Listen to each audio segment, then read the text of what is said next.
A big problem with the current state of Magic starter decks is they only cover straightforward creature or spell-based damage strategies like Spellslinger, Battlecruiser, tokens, tribal.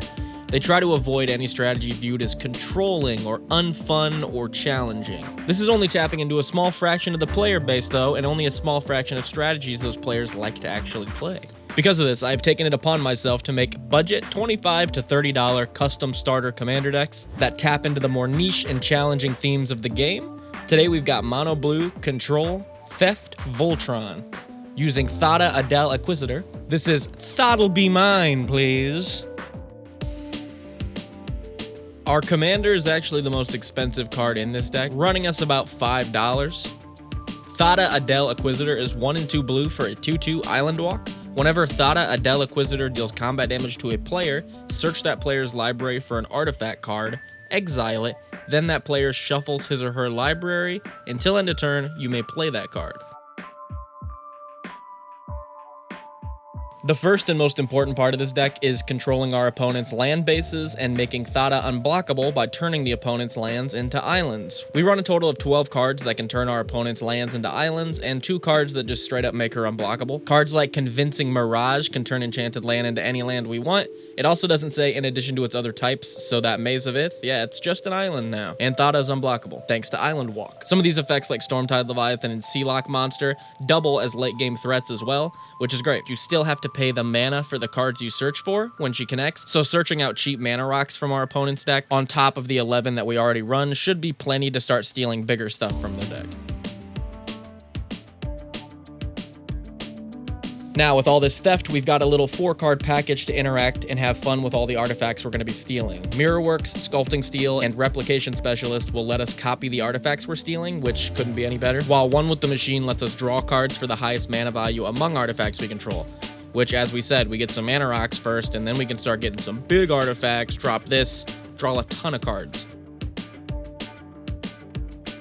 Now, with Thada'll being unblockable most of the game and a commander, we may as well buff her and have an alternate game plan to win through commander damage. Blackblade Reforged supplies a massive buff for the amount of lands you control for a small price. I can't put this card in enough decks. Brass Knuckles and Fire Shrieker are great as they give double strike, which will double the commander damage we're doing, but it also doubles her trigger because it's on damage dealt. So double strike will make her trigger twice. We get to tutor up 2 artifacts, which is really, really good. While Nettlecyst gives her a huge buff the more artifacts we're searching up, which again, perfect.